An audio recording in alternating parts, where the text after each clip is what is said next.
જય ભગવાન. અભ્યાસ યોગ યુક્તેન ચેતસા નાન્યગામિના પરમં પુરુષમ દિવ્યમ યાતિ પાર્થાનુચિંતયન. ના અન્યગામિના એટલે વિચલિત થયા વિના, અભ્યાસ યોગ યુક્તેન, યોગનો અભ્યાસ યુક્તેન એટલે ધ્યાનમાં મગ્ન રહીને, ચેતસા એટલે મન અને બુદ્ધિથી. જો મન અને બુદ્ધિથી ધ્યાનમાં મગ્ન રહી અને વિચલિત થયા વિના જો અભ્યાસ કરવામાં આવે તો પરમં પુરુષમ દિવ્યમ, પરમ પુરુષ એટલે પરમેશ્વર, દિવ્યમ એટલે એની દિવ્યતા, યાતિ એટલે પ્રાપ્ત કરે છે, મેળવે છે.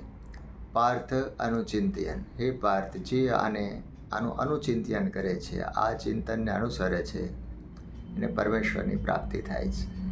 જય ભગવાન.